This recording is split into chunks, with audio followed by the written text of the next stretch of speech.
Chapter 5 Neutralism.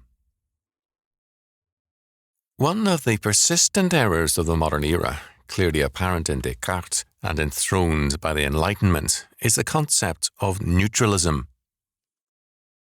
Not without deep roots in Greek and scholastic thought, it came into its own when philosophy began, with Descartes, to know man and the universe in terms of man.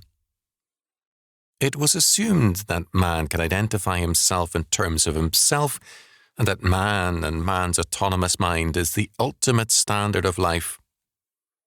The point of reference is man, and man's knowledge is independent knowledge.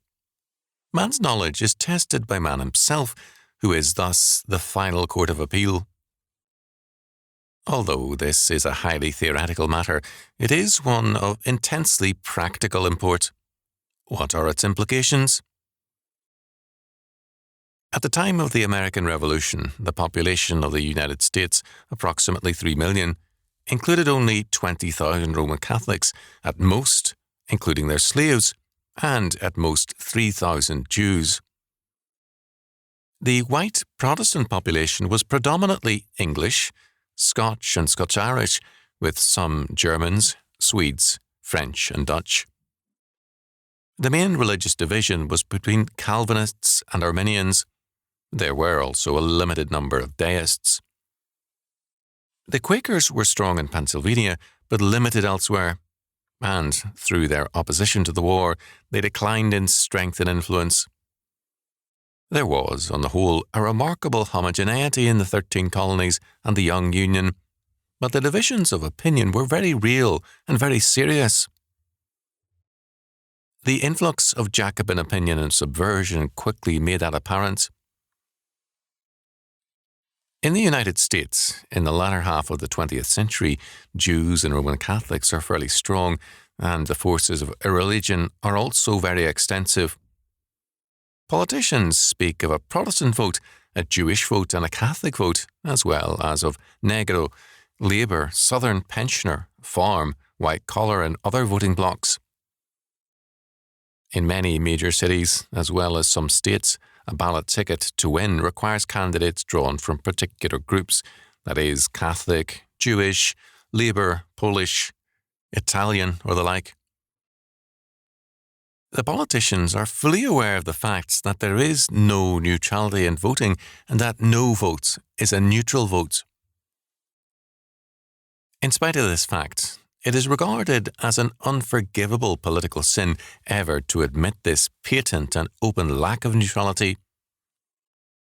Any man who refers to the obvious fact that each and every one of these groups has deep personal commitments, beliefs and hostilities is guilty of a most dastardly sin, except perhaps if he accuses the Protestant majority of prejudice.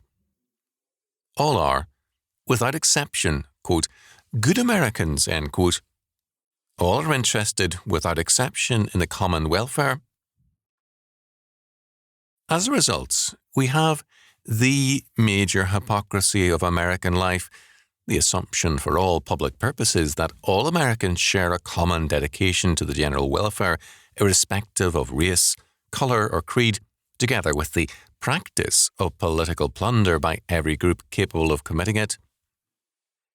With rank hypocrisy, politicians cater to race, colour, creed, class, locality, and to age groups as well as to professional groups, while refusing to admit that this is a major fact and problem of American life.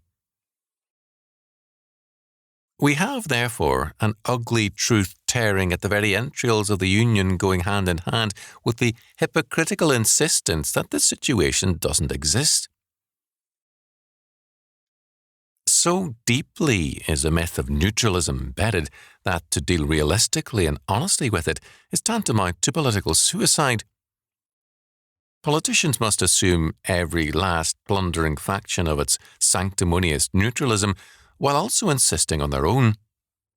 Each particular faction, of course, insists on its own impartial, neutral and objective stance while deploring the partisan and subjective position of its adversaries. All are equally committed to the great modern myth that such a neutrality is possible. This myth is basic to classical liberalism and to most schools of thought, conservative and radical, which are derived from it. The hypocrisy of neutralism goes deeper than politics. In one educational institution, to cite a specific instance, the president, most insistent on the scientific objectivity of scholarship, was equally anxious to add a Jew to his administrative staff. When none of the known qualified Jews proved to be either interested or available on the offered terms, it was suggested by another minority representative that the idea of a Jew as a Jew per se was an objectionable standard and that any qualified person should be chosen. The comment was rejected by the president as evidence of veiled and deep-rooted prejudice. Far more serious examples of the absurdity and extent of the hypocrisy of neutralism can be cited, but our concern is not with cases, but with the basic concept which makes this fantastic and schizophrenic hypocrisy possible. In part, a liberal myth is involved, namely that the only true loyalty embraces the world, so that any quote-unquote limited loyalty is dishonourable and should not be ascribed to honourable men. A true statesman is a man of world vision who sees things in terms of world politics rather than in terms of limited national concerns. Some would regard it as a catastrophe for an American president to be governed by American principles and interests. An indication of this is evident in a news comment of late 1963, quote, British officials are reported to have regarded the new US president at first as an, quote, unmitigated disaster, end quote, because of the stress he placed on being an American. After talks with President Johnson, the British felt reassured, end quote. Others are insistent on seeing a common faith in different heritages. Thus, it is insisted that Roman Catholics and Protestants are essentially agreed, except for minor differences, although every earnest Catholic and Protestant knows that the differences are not minor, but basic and vital. Judaism is also brought into the same generous tent, and reference is made to, quote, our Judeo-Christian heritage, end quote, again an offence to earnest believers. To the truly religious Jew, Christianity is a diversion and a perversion of the true faith, and is at best unrealistically weak where it appears most promising for man. For the Christian, Pharisaism, Sadduceeism, and Essenism were departures from biblical faith, and all the nation was in heresy and apostasy when it crucified Christ. Since then, through Talmudic developments, the theological rift has widened, not diminished. The term, quote, Judeo-Christian, end quote, is most commonly used by the adherents of the religion of humanity who are insistent on reading their religion into both Judaism and Christianity. No doubt if Buddhism were a factor on the American scene, we would hear references to our Buddho-Judeo-Christian heritage. More basic to this problem than this unlimited world loyalty myth is a myth of man's neutralism. It is assumed that all men are interested in the general welfare, and if they are not, they are guilty of some fearful depravity. This, unhappily, is the perspective of both liberals and conservatives alike. For the liberal, the conservative stands self-condemned because he so clearly reveals a limited loyalty and an obvious lack of neutrality. He is patently a nationalist or an isolationist, or perhaps a states' rights man, or even a county rights man, and is hostile to the United Nations or the USSR, to foreign aid and to other shibboleths of neutralism. Before such depravity they stand aghast, and, like a high priest of old, rend their garments at this blasphemy, declaring, What further need have we of witnesses? Behold, now ye have heard his blasphemy. Matthew 26:65. Without question, this horror is usually genuine, and it is touching. It is evidence of a religious faith, because it is so clearly a religious horror.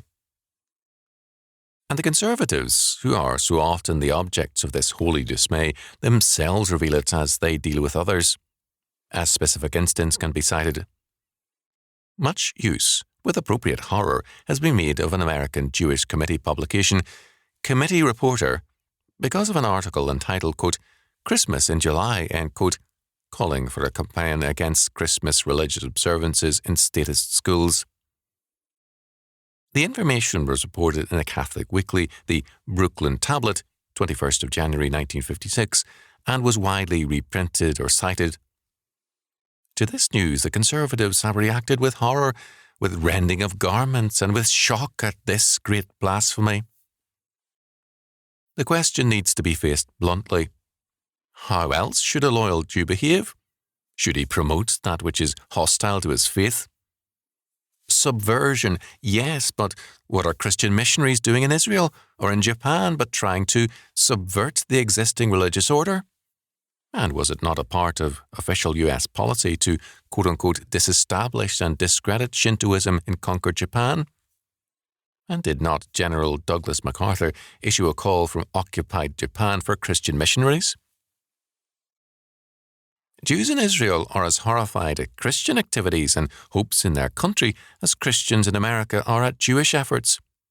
And Christians in Israel see it as an instance of tyranny or evil if such horror is expressed, while Jews in America are equally shocked if their efforts are resisted.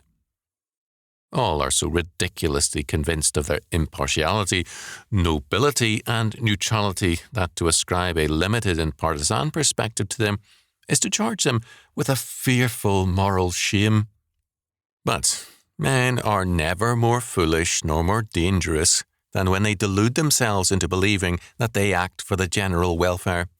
It is then that they begin to play at being God, assuming a lofty and godlike title of superiority to and transcendence of the normal human greeds and lusts. Men are never more susceptible to the sins which so easily beset humanity as when they believe themselves to be beyond them or immune to them. It is then that the good of mankind becomes readily equated with the fulfillment of man's sin, and, blinded by their delusions, men grope for the wall in the noonday sun. Conservatives would not be prone to this delusion of neutralism if they were consistently and theologically Christian.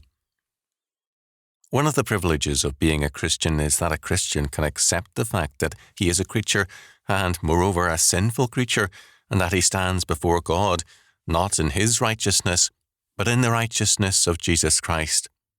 Neutralism is a myth. Man cannot transcend himself to view the human situation with a godlike objectivity. He will always view things from his perspective, as a Protestant, Catholic, Jew, Buddhist, or the like, as a farmer, labourer, professional man, or an educator. He can approach others with charity and with justice, assuring them of their God-given rights to life, home, property, and immunity from false witness, even as he expects to receive these immunities himself. He must always be aware of his limitations as a creature and find in them his liberty, for to seek a liberty beyond our capacities is to ask for slavery. The delegates at the Constitutional Convention did not expect Americans to act in terms of the common welfare. Instead, they were aware of the lack of neutrality and were concerned with nullifying its effects by various structural and legal checks and balances. In The Federalist, this problem was discussed by James Madison in the 10th paper. The reality of factions was assumed. The problem was their control. Quote, among the numerous advantages promised by a well-constructed union, none deserves to be more accurately developed than its tendency to break and control the violence of faction. End quote.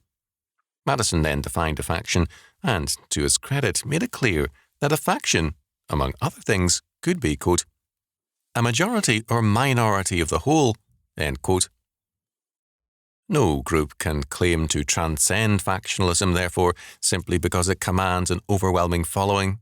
Quote, by a faction, I understand a number of citizens, whether amounting to a majority or minority of the whole, who are united and actuated by some common impulse of passion or of interest, adverse to the rights of other citizens or to the permanent and aggregate interests of the community.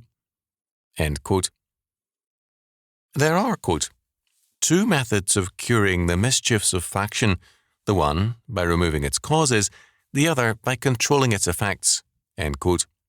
There are, similarly, quote, two methods of removing the causes of faction, the one by destroying the liberty which is essential to its existence, the other by giving to every citizen the same opinions, the same passions, and the same interests." End quote.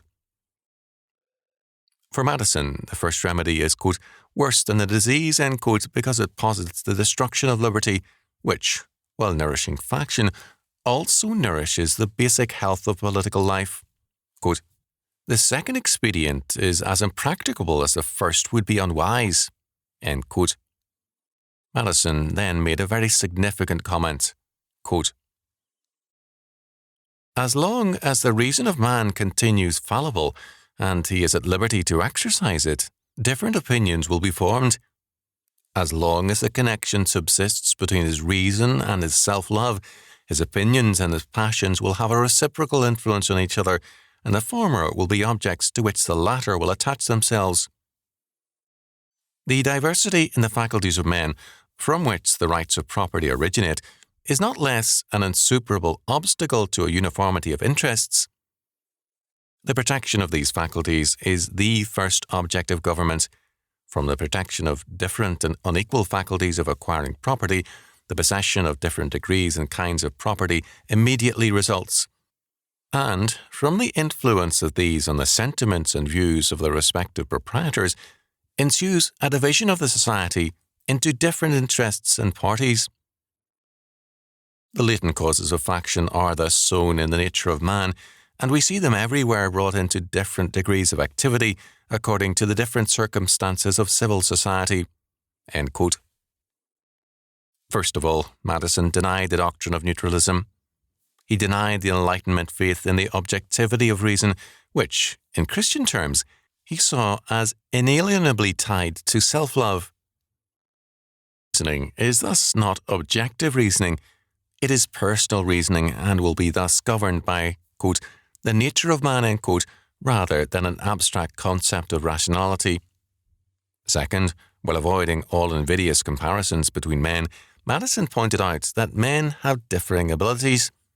These diverse abilities, or quote-unquote faculties, lead to diverse stations and to differing desires and capabilities with respect to the acquisition of property.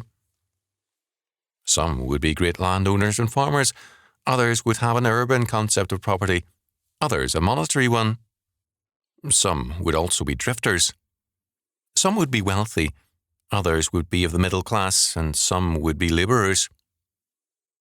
The Federalist and the Constitution presuppose this diversity as natural. Third, quote, "The protection of these faculties is the first object of government," end quote. True governments and true liberty, in other words, require the protection of human differences and implicitly of those things productive of factions. To equalize men is thus to deny the very function of civil government. Civil government should provide that just order which is necessary for the development of the differing abilities of men, and should not attempt to equalize them, nor to compel a forced fraternization. It would follow, therefore, that a, quote, "bipartisan foreign policy," end quote, is a denial of liberty in that it asserts that there can be only one acceptable theory of foreign relations in the body politic. Not surprisingly, it goes hand in hand with an intolerance of every opinion in either party except the so-called, quote, "dynamic centre," end quote. Madison felt that religious differences, among other things, would be productive of factions, although historically property has been, quote, "the most common and durable source of factions," end quote, because of, quote, "unequal distribution," end quote. He did not therefore propose the abolition of either, but was, of course, the champion of the liberty of both. What was obvious to Madison was, quote, "that the causes of faction cannot be removed, and that relief is only to be sought in the means of controlling its effects," end quote.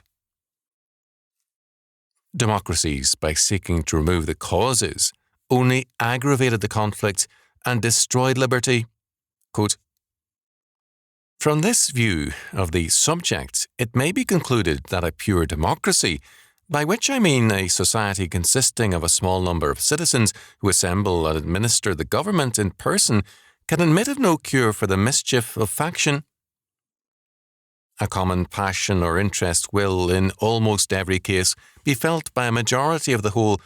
A communication and concert result from the form of government itself, and there is nothing to check the inducements to sacrifice the weaker party or an obnoxious individual.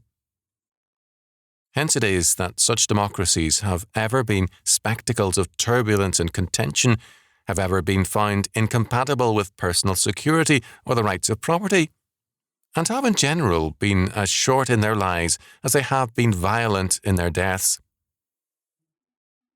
Theoretic politicians who have patronized this species of government have erroneously supposed that by reducing mankind to a perfect equality in their political rights, they would, at the same time, be perfectly equalized and assimilated in their possessions, their opinions, and their passions."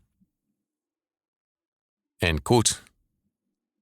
Any attempt to remove faction and to attain a pure democracy is thus foredoomed, since faction springs from the very nature of man and his diverse faculties. To assume that the differences of ability, race, colour and creed are not productive of faction is a folly of, quote, "theoretic politicians," end quote, and we might add of mendacious ones. The answer for Madison was found in a republic, more specifically in the Federal Union of the Constitution, which, with its various checks and balances, its varieties of civil structure, is, quote, "a republican remedy for the diseases more incident to republican government," end quote. It is precisely this historic constitutional answer which is today being denied by President, Congress and courts, and by many average citizens as well. The demand is for democracy and for the suppression of those differences which Madison said that civil government existed to protect. It is now an insult to assume that a Protestant is a Protestant, a Roman Catholic, a Jew, a Negro, or that a farmer, labourer, banker, or any other person is what he is. A common neutralism must be ascribed to all as the only honourable approach. Ironically, these same persons are often strict environmentalists or geneticists in their approach to criminality and to, quote, "mental health," end quote. In these areas, man has no responsibility. He is a product of past forces and present pressures. But in this schizophrenic perspective, man, transferred to the political arena, is suddenly endowed with a godlike objectivity and neutrality. He transcends himself and his situation. The Orthodox Christian cannot deny responsibility for sin without denying the biblical doctrine of man. But man's responsibility and his ability is that of a creature, so that he is always and without exception before God in an historical, personal, and involved situation. This is not a denial of liberty, but an affirmation that, because man is a creature, his is the limited liberty of a creature rather than the absolute liberty of an absolute God. Thus, the concept of the bland American, neutral and objective, is a dangerous myth. Faction must be recognized as a reality, and factions must be identified as factions. The white Protestant majority no less than the Jewish minority. And it must be accepted that each will reflect his perspective. But what must be required of all is the common structure and restraint of law. The biblical law of love for neighbour and enemy is repeatedly cited in Scripture, Leviticus 19, Matthew 19, Romans 13, as a summation of the second table of the law.